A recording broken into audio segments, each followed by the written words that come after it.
Gracias, Milton. Esta mañana aceptó la invitación de estar con nosotros. Nos da muchísimo gusto saludarlo. El abogado Jonathan del Rosario. Él fue viceministro y ministro de Seguridad en la administración anterior. Un hombre que estudió en la Universidad de Georgetown, hizo su especialidad en American en Washington, y su trayectoria como viceministro, primero y ministro después de Seguridad nos lleva a esta entrevista. Yo quiero iniciarla primero dándole la bienvenida al señor ministro del Rosario. Bueno, muchas gracias y un saludo fraternal para todos los radioescuchas de Infoanálisis. Oiga, el tema de la seguridad, el encono que siente no únicamente la criminalidad, las bandas organizadas, sino el narcotráfico en contra de la sociedad panameña es una realidad inobjetable.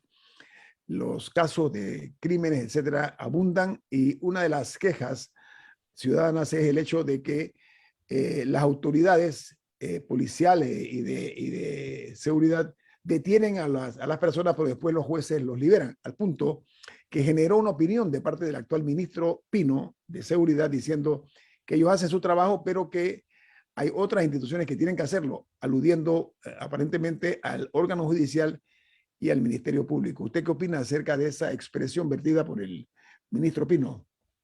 Bueno, definitivamente que al hablar de seguridad ciudadana, estamos hablando de atender un fenómeno multicausal y muy complejo que tiene diferentes actores, ¿no? Por una parte, la sociedad, de donde emana pues, lo que es la violencia y a veces los delitos, pero también, evidentemente, el actuar de las autoridades.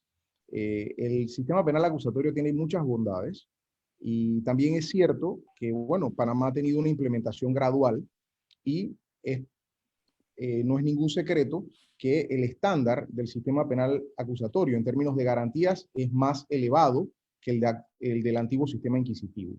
Eso significa pues, que todas las partes del sistema, tanto el Ejecutivo, el Ministerio de Seguridad, como el Ministerio Público y los jueces, pues tienen que tener una coordinación permanente. Y si es el sentir de las autoridades actuales que el sistema penal acusatorio no está, digamos, a tono con las exigencias del país, pues también el órgano ejecutivo tiene iniciativa legislativa y sería interesante pues pensar en iniciar una mesa de trabajo para analizar algunas reformas concretas y puntuales que permitan darle a las autoridades mejores y más eficientes herramientas para perseguir el delito y sobre todo el crimen organizado.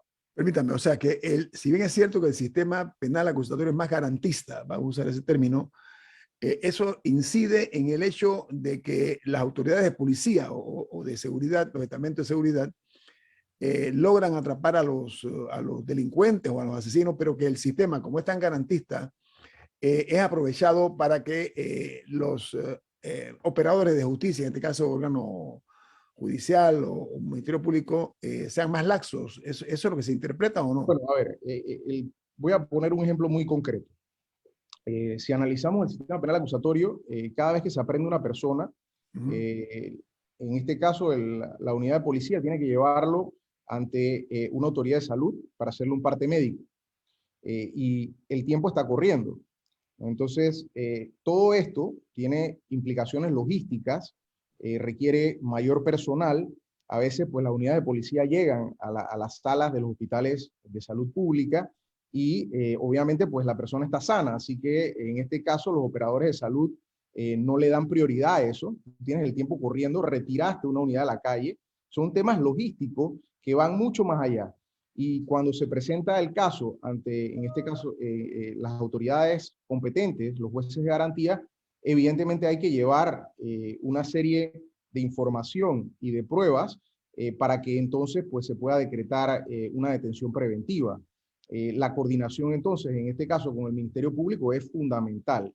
Yo recuerdo que como viceministro y ministro nosotros teníamos reuniones periódicas porque con el Ministerio Público y con el órgano judicial, en el marco de la coordinación que debe existir, debido a que el sistema penal acusatorio no fue diseñado para perseguir el crimen organizado, fue diseñado para perseguir la delincuencia común. Cuando tú te enfrentas a una organización criminal, que son estructuras más complejas, se puede hacer muy difícil cumplir con el estándar de la carga de la prueba y demás. ¿no? Los plazos también son relativamente cortos y esto hace también pues que los jueces se vean en cierto modo maniatados y a veces pues tengan que fallar en derecho, pues cosas que la sociedad pues se cuestiona. Y la verdad es que también es muy desmotivante para la fuerza pública y quienes estamos en la posición o estuvimos en la posición de perseguir el delito. Milton. Aunque en ese sentido, ok, capturan a una persona involucrada en crimen organizado, pasan por el sistema penal acusatorio. Digamos que el juez falla en contra del acusado y decreta algún tipo de detención y el acusado debe ser llevado a un centro penitenciario. ¿Cómo manejan, o por lo menos cómo se manejaba en su época al frente de la institución, la distribución de personas involucradas en pandillas, por ejemplo, en las cárceles, o sea, en momentos en los que hay bandas opuestas que pueden causar violencia dentro de los planteles, como ocurrió en la masacre en La Joyita hace poco más de un año? O sea, ¿cómo se maneja ese tema cuando ya tienen la condena o la persona está detenida preventivamente? ¿Cómo reparten a la gente? Bueno, eso no es responsabilidad del Ministerio de Seguridad, eso es Ministerio de Gobierno. Te puedo decir, Camila, que eso es un gran error que yo no pude cambiar. Colocar a la gente por su pandilla impide u obstaculiza la resocialización porque lo mantienes en el entorno de la estructura criminal a la cual está subordinado la persona. Sí, o sea, mi pregunta es cómo se decide quién va a dónde, cómo se decide. Lamentablemente, en lugar de hacerlo por nivel de peligrosidad, por si es delincuente primario o no, etcétera, se le pone en el pabellón donde está el resto de su pandilla. Ese es el criterio fundamental de la distribución de las personas en el sistema penitenciario. Y te repito que es un error. En el centro de menores de Pacora no hay pandillas. Cuando el muchacho entra se le dice hasta aquí, la pandilla llegó hasta la puerta si quieres. Aquí vas a estar donde te toca. Aquí no hay pandillas. Y no operan las pandillas dentro del centro de menores de Pacora porque desde el principio no se les reconoce su estructura. Y nosotros a nivel de los adultos, por una decisión atávica de que si lo mandas a otro lo van a matar, cosa que tú tienes que evitar de todas maneras, pero no lo evitas juntando a una pandilla en un pabellón y a otra en otro, porque siempre llega el momento en donde se desbordan y de un pabellón logran zafarse y ir al otro y entonces se matan de todas maneras. Es un error conceptual que no hemos logrado corregir, perpetuar la estructura de la pandilla dentro de las cárceles. Bueno, Nayib Bukele tomó una decisión en su momento porque habían pandillas que eran dueños de penales, de cárceles. Acaban haciendo eso. Y lo que hizo el señor Bukele fue que los unió a todos. Dijo, ¿saben qué? Estén matando gente, que se maten entre ellos, y eso logró apaciguar. No puedes hacerlo con ese propósito. O sea, tú no puedes generar una situación para propiciar homicidios. Eso es un error y eso es una violación a los derechos humanos. Lo que tienes que encontrar es la forma de que las personas estén agrupadas por su nivel de peligrosidad, por si son delincuentes primarios, o sea, por los criterios científicos por los cuales se asignan a las personas en pabellones de máxima seguridad, de media seguridad o de baja seguridad, y no por a qué pandilla pertenece. Bueno, esa fue una solución que buscó el presidente Bukele y hasta ahora le funcionó. Y eso ha sido no se mataron. No se mataron, o sea, hasta allí llegó, el problema llegó hasta ahí, pero lo que quiero decir es que en Panamá no estoy sugiriendo, ni mucho menos, si no estoy hablando de un hecho real, comprobado de una decisión ejecutiva, que yo no puedo estar o puedo estar o no de acuerdo, pero lo que estoy hablando es que la vida de resultados. En el caso de El Salvador, que tiene las pandillas más brutales de América Latina hasta ahora, se logró ese tipo de solución. No sé qué otra cosa ocurrió porque eso se ha mantenido ahora mismo muy tranquilo. Bueno, no es lo mismo que tú mezcles los pandilleros y además permitas el ingreso de armas, de drogas, de alcohol, que solo ingresan porque quienes son responsables de la seguridad de los penales lo permiten. Esto es la policía y en alguna medida los custodios, pero el anillo de seguridad principal son los policías. Y el problema es que la policía manda a la labor de custodia penitenciaria a los policías mal portados. Cuando la policía se encuentra con una unidad que cometió un posible delito, lo castigan, entre comillas, y lo mandan a cuidar cárceles. Entonces tú estás mandando a cuidar la cárcel a una persona que probablemente sea un delincuente que ha quedado dentro de la policía, y a ese es el que mandas a cuidar el sistema penitenciario. Entonces, por supuesto, si tú mezclas a los pandilleros en pabellones donde hay armas, la posibilidad de que se maten entre sí es mucho mayor que si cumplieras con los requisitos de control y los pusieras de acuerdo a los criterios científicos en pabellones donde no hay armas, no hay drogas, no hay alcohol, etc. Bueno, vamos al corte comercial. Regresamos en breve con nuestro invitado esta mañana, el ex viceministro y después ministro de Seguridad, Jonathan del Rosario. Viene más aquí en Info Análisis. Este es un programa para la gente inteligente. Ministro Jonathan del Rosario está con nosotros, ministro de Seguridad. Comenzó como viceministro, después lo elevaron al cargo de ministro. Mire, ha sido un grave error de los gobernantes de las últimas administraciones el manejo de lo que es la criminalidad, sobre todo el crecimiento exponencial del pandillerismo en Panamá y del narcotráfico. Eso es un hecho real. No estoy hablando nada más de lo que se denomina en otros países el mini mercadeo de la droga, sino que aquí hay una queja de que se captura droga, pero nunca se captura a los jefes de pandillas. En el momento de su administración como ministro de Seguridad, ya comenzaban a crecer cada vez más y más las pandillas. Hoy vemos que lamentablemente ese crecimiento continúa. ¿Qué se dejó de hacer y qué usted propondría con este incremento casi que desproporcionado en el crecimiento no únicamente de la criminalidad, sino en la organización criminal, tanto en materia de crimen organizado como narcotráfico y pandillerismo, exministro de Rosario? Quiero aprovechar esta oportunidad para compartir algunos temas claves, algunos conceptos que son importantes que las personas manejen. O sea, la finalidad de una estrategia de seguridad es reducir los factores de riesgo que inciden en la violencia y la criminalidad. Tenemos que partir de allí. Y en el caso de Panamá, por esa posición geográfica privilegiada, con una plataforma de servicios logísticos, financieros y conectividad, nosotros enfrentamos con más intensidad que otros países el fenómeno del crimen organizado. Entonces, sí hay que tener claro de que los retos que Panamá tiene en materia de seguridad trascienden a lo que es, digamos, el entorno de la delincuencia común, porque evidentemente estamos en la ruta de tránsito entre los países donde se produce la droga y los principales mercados de consumo. Entendiendo eso, y el origen y la finalidad de una estrategia de seguridad, nosotros, cuando me tocó pasar por ese cargo y por esa responsabilidad, adoptamos una estrategia de seguridad 2017-2030 con un enfoque integral. Porque esto no se trata solamente de ver el problema que tienen los fiscales y los jueces y la policía, no. Esto es algo mucho más complejo. La estrategia de seguridad que adoptamos y que implementamos fue una estrategia producto de la consulta. Fue facilitada por el Programa de las Naciones Unidas para el Desarrollo con la participación y consulta de todos los sectores de la población para poder darle a Panamá una herramienta estratégica. Claro, esa herramienta después se tiene que desglosar en actividades, en proyectos, programas a nivel operativo, a nivel de políticas públicas, pero esa estrategia dio buenos resultados. Durante nuestra gestión quinquenal se logró una reducción, y eso está acreditado por las estadísticas, del 37% de los homicidios dolosos en el país. Y estábamos enfrentando el mismo sistema penal acusatorio, teníamos el mismo pie de fuerza policial.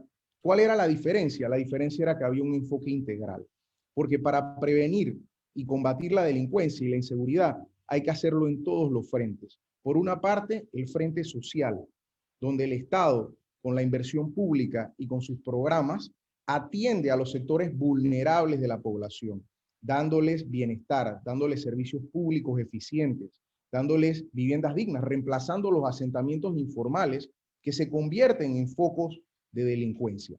Por otra parte, la prevención en sus tres niveles, a nivel primario, con los niños, con los jóvenes, con los menores de edad. A nivel secundario, en su momento incursionamos con un programa para infractores de la ley, y a nivel terciario, que se hizo una labor extraordinaria y titánica en aquel momento también, con el exministro Milton Enríquez, María Luisa Romero y Carlos Rubio, para nosotros también tratar el tema de la resocialización con la población penitenciaria. Entonces, si eso no se retoma, si esa estrategia integral no se retoma, nosotros lo que vamos a seguir viendo es más violencia y más inseguridad. Por supuesto que las autoridades de policía y los estamentos de seguridad tienen que perseguir el delito. Hay muchas cosas que se han descontinuado y yo le haría un llamado a las autoridades actuales a que revisen lo que se estaba haciendo bien. Por ejemplo, ¿de qué se trata para ser más puntuales, ministro? Sí, bueno, por ejemplo, nosotros entendimos que en muchas áreas del país las pandillas estaban alcanzando algunos temas de control territorial y decidimos crear una fuerza de tarea conjunta Águila en el 2017 que fue y entró con mucha fuerza a retomar el control de los barrios donde teníamos problemas, ¿no? Esa fuerza fue reemplazada al inicio de esta administración por una fuerza alfa y bajaron de 300 unidades asignadas a esa fuerza de tarea conjunta a 50. Entonces, evidentemente, se desmejoró lo que se estaba haciendo. Esa fuerza de tarea fue muy importante para los logros de reducción de los índices de violencia e inseguridad en la provincia de Colón, por ejemplo. Otro tema también es el tema de la falta de coordinación entre el Consejo de Seguridad, que se hace evidente, y los estamentos de seguridad. El aparato de inteligencia del Estado está llamado a dotar a la fuerza pública de herramientas, de conocimiento, de inteligencia, de fuentes para poder perseguir el delito y prevenirlo, para no ver este tipo de problemas y para que cuando se da un hecho de sangre que llama la atención y levanta la voz de alerta, también tengamos capturas y tengamos aprehensiones de manera oportuna. Otro tema también es el tema de la continuidad de proyectos importantes. Durante nuestra gestión se equipó a la Fuerza Pública de medios aeronavales. Hay que revisar cómo está la operatividad de estos medios, porque definitivamente no es solamente adquirirlos, hay que mantenerlos en buen estado. Y, por supuesto, proyectos de tecnología que fueron fundamentales, tanto para garantizar la seguridad de la JMJ, la visita del Papa Francisco, como para dejarle al país también un sistema de videovigilancia, cámaras, 2 centros de seguridad, uno en la ciudad de Panamá, otro en la ciudad de Colón, y más de 800 cámaras integradas a nivel nacional con tecnología de reconocimiento de placas vehiculares, que también hay que revisar el estado de esos proyectos, porque lo último que supe era que habían dejado de pagar las cuentas, entonces estos proyectos evidentemente requieren mantenimiento, las cosas se dañan y después no funcionan.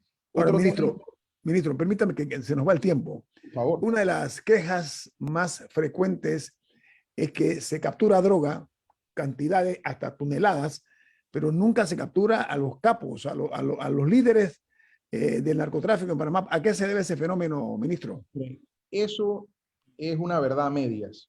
En Panamá se capturan y se aprenden muchísimas personas, incluyendo a todos los niveles de las estructuras criminales. Durante nuestra gestión logramos en el quinquenio judicializar 94 pandillas criminales. Y también... Estoy hablando de líderes, estoy hablando de ministro, perdón, estoy hablando de líderes. Con mucho esfuerzo, algunos de esos líderes fueron puestos también en manos de la justicia y fueron aprehendidos también. Se abrió el centro penitenciario en Punta Coco para privados de libertad calificados de alta peligrosidad. Eso fue producto de una coordinación, se trabajó mucho con el Ministerio de Gobierno, se tuvieron que contestar también todo tipo de requerimientos y preguntas de organismos internacionales. Fue, digamos, no solamente un tema operativo, también hubo que trabajarlo en la parte legal, con su reglamentación, con su decreto, para aislar a algunas personas de manera temporal mientras esperaban condena, mientras se les estaba procesando. Se lograron capturas no solamente en Panamá, sino fuera de Panamá, persiguiendo cabecillas de estas organizaciones más allá de nuestras fronteras en coordinación con países amigos y con organismos de inteligencia. Logramos consolidar también una de las bases de datos biométricos más grandes del mundo en Panamá, precisamente por nuestro aeropuerto internacional, para poder captar, identificar a una persona requerida por la justicia y poder aprenderla directamente. Ahora, ministro, si a esto no se le da continuidad, la verdad es que las cosas se salen de control. Ministro, pero le repregunto, hay la percepción por una parte y la realidad por la otra, que no hay una fórmula que se pueda justificar el hecho de la cantidad de droga que hay y se dice por parte incluso de algunas autoridades que es conocido quiénes son los líderes o los jefes de estas organizaciones y que andan rampantes por la ciudad en muchas ocasiones, como efecto se ha comprobado con algunas capturas, pero que no se acciona. ¿Por qué? ¿Eso es cierto? ¿Y cuál es el fondo real? La verdad es que recordemos que hay que, la inteligencia después se tiene que judicializar, obviamente cumpliendo con los requerimientos de la ley y del proceso. Entonces, definitivamente para poder aprender al cabecilla de una organización criminal, pues hay que armar un expediente. Hay que definitivamente hacer una investigación. Pasan muchos meses. Esto no es algo que ocurre de un día para otro, pero es una tarea permanente de las autoridades. Por eso, insisto, bajo nuestra gestión había una coordinación permanente con el Consejo de Seguridad, con el aparato de inteligencia, porque de lo contrario, tú vas a tener evidentemente algunos triunfos, algunos logros, pero nunca realmente vas a poder sacudir el árbol de estas organizaciones criminales. Por cierto, cuando una organización criminal tú la aprendes y la sacas de las calles, esa organización muta y se convierte en otra cosa. Entonces nosotros tenemos que atender el fenómeno de la delincuencia organizada de una manera mucho más inteligente y mucho más coordinada. Camila, tenemos 2 minutos. ¿Cuál es su opinión de la ley de extinción de dominio que se encuentra actualmente en la Asamblea Nacional? Sí, me parece una ley positiva, ya que es una herramienta adicional para poder perseguir el crimen organizado.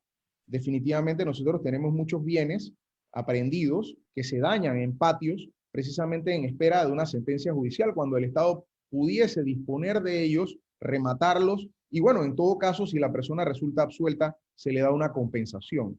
Estos bienes representan también un problema en términos de salubridad, ¿no? Muchos de estos patios de carros y vehículos también terminan siendo focos de dengue, de mosquito y de enfermedad. Entonces, yo estoy muy de acuerdo que Panamá necesita una ley de extinción de dominio, pero eso no va a ser tampoco lo que va a resolver los problemas y las fallas que tenemos en la parte estratégica y operativa actualmente. Al ministro del Rosario, 1 minuto para que nos haga alguna reflexión, alguna recomendación en positivo como ciudadano, como exministro de Seguridad con relación a lo que estamos viviendo en este momento del grado de inseguridad que hay en Panamá. Bueno, fíjese, yo para terminar solamente me queda, pues porque al final es construir, ¿no? En seguridad ganamos o perdemos todos como país. Recomendar a las autoridades que retomen la estrategia de seguridad 2017-2030 que dio buenos resultados, que la revisen, porque hay muchas cosas y muchos aciertos en el pasado que se han perdido. Y en segundo lugar, hacer un llamado a toda la población a que colaboremos con las autoridades, porque la seguridad es tarea de todos, de los padres que deben cuidar a sus hijos e inculcarle valores, de los maestros también que son responsables de educar y formar a nuestros jóvenes, de los ciudadanos que debemos respetar las leyes, respetarnos entre nosotros y colaborar con las autoridades denunciando el delito y las autoridades sospechosas, y también de los medios de comunicación que tienen el poder de informar y a veces también desinformar y de concientizar a la población, ¿no? Así que definitivamente yo quisiera terminar en un tono constructivo, con la esperanza pues de que retomemos el camino de la convivencia pacífica, de la paz y la seguridad. Gracias al exministro de Seguridad, el abogado Jonathan del Rosario, por los aportes que ha llevado a cabo aquí en este programa Infoanálisis. Que tenga usted un buen día, ministro. Igualmente. Vamos al corte comercial. Esto es Infoanálisis, un programa para la gente inteligente. Bueno, damos la bienvenida a un panameño que triunfa en el extranjero, goza un reconocimiento importante. Es un fotógrafo que se ha ganado 2 premios Pulitzer, no 1, 2 premios Pulitzer. Y para ponerlo en contexto, los Pulitzer, como les llaman, es uno de los galardones más importantes que se dan para los logros en materia de periodismo impreso, y también va en la línea de literatura, etc. Entonces, este panameño, cuyo nombre es Esdras Suárez, reside en Washington. Nos da muchísimo gusto tenerlo aquí en el programa porque él ha sido invitado a Panamá por el Fórum de Periodistas de Panamá para una presentación de una exposición fotográfica que está en el Banco Nacional de Panamá, que se la recomiendo, muy buena, que se llama Conferencia Lente y Vida. Entonces, para este notable panameño destacado, nos da muchísimo gusto tenerlo aquí en Infoanálisis. ¿Cómo está, don Esdras Suárez? Bienvenido. Muchas gracias, Guillermo. Gracias por la oportunidad de tenerme aquí y estoy contentísimo con todo lo que ha pasado esta semana y me siento muy Eh, honrado de tanta atención. No, al revés, nosotros nos sentimos de verdad distinguidos con su participación porque ganarse 2 Pulitzer es como ganarse un Oscar en la cinematografía, proporciones guardadas, por supuesto. Y usted como panameño ha cubierto como fotógrafo, incluso ha estado en escenarios de guerra. ¿Cuáles son las principales actividades que usted ha realizado con su cámara por las cuales se hizo acreedor a estos 2 premios Pulitzer, don Esdras Suárez? Pese a que yo soy un generalista, es decir, yo lo puedo fotografiar todo. Soy muy diestro en luces artificiales, en estudios, puedo fotografiar comida, puedo fotografiar moda, puedo fotografiarlo absolutamente todo. Lo que me llama la atención, yo lo he estudiado para poder fotografiarlo mejor.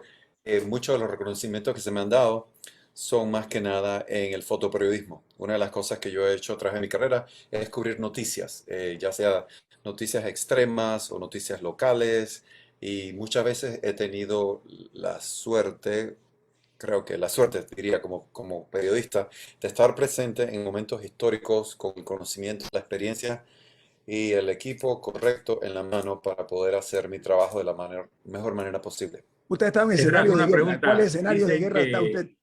No, dicen espérame un segundito. Escenario de guerra en los cuales usted ha cubierto con su cámara, don Esdras. Guerra oficial, Irak. Situaciones peligrosas, Haití, Turquía, Israel, Gaza, Palestina, y en los vecindarios de Boston, de Washington. No ha habido tiroteos, lo que usted está hablando, ¿no? Sí, todo eso son tiroteos. Digo, también es Cobry Columbine, Newtown Massacre, le dispararon al congresista Scalise mientras que estaba practicando para un juego de béisbol benéfico. Fue el único fotógrafo en el mundo que obtuvo la foto de él cuando se lo estaban llevando en una camilla a un helicóptero. O sea que aparentemente las balas y yo y las balas siempre estamos uno al lado del otro. en Milton. el tema de ser fotógrafo de guerra o fotógrafo de eventos peligrosos, siempre hay el dilema ético de si tomar la foto o ayudar a la víctima. ¿Tú has tenido que manejar esa situación alguna vez? Eh, no, pero estoy muy claro de que lo que haría. ¿Qué Yo harías? salvar vida. Eso. Para mí no hay discusión. Eso no. Para mí la ética moral del fotógrafo, del periodista, del ser humano tiene que ser aquellas decisiones con las cuales tú puedas vivir y que el remordimiento no te mate. Yo conozco muchas Como historias de el, fotógrafos como el que que me tomó la dicen, foto del niño con el gallote que luego se suicidó, ¿no? claro, le dieron premios y yo entiendo exactamente cuán mal él se sintió cuando le dieron ese premio, porque cuando a nosotros nos tocó el premio, el Pulitzer, no sabíamos, el primero, no sabíamos ni siquiera si era correcto el celebrar, porque Columbine fue muy allegada a nosotros, porque era una escuela que nosotros cubríamos a menudo. Era una de las tantas escuelas en el área donde cubríamos juegos de béisbol, de básquetbol, de baloncesto. Y, o sea, y conocíamos esa área, conocíamos a los personajes. Imagínate que un día tú te levantes, el vecino que tú conoces por años, le pasa algo y tú sales y tomas una foto cuando se está muriendo o está saltando porque hay un fuego y alguien te quiere venir a dar un premio por eso. ¿Cómo tú te sentirías? Eso es exactamente lo que se siente cuando se recibe un Pulitzer de esa manera. Ahora, Esdras. Muy bien. Una pregunta.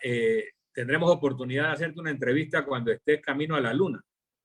¿Y Bueno, cómo va? iba a explicar eso porque Esdras Suárez es el único latinoamericano que es finalista para ir a la luna en el año 2023. ¿Cómo se da ese fenómeno, don Esdras? Usted va a ir a la luna, un fotógrafo, háblenos cómo se dio ese logro de ser uno de los finalistas, de los finalistas y siendo latinoamericano.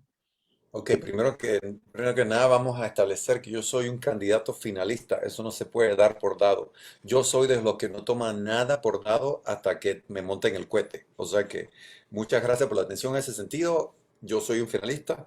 Si me escogen en el proyecto que se llama Dear Moon Project, sería uno de 8 artistas que orbitaría la Luna en el año 2023. Es un proyecto del millonario japonés Yusaku Maezawa, que quiere llevar a 8 artistas con él a darle la vuelta a la Luna, algo histórico para la humanidad.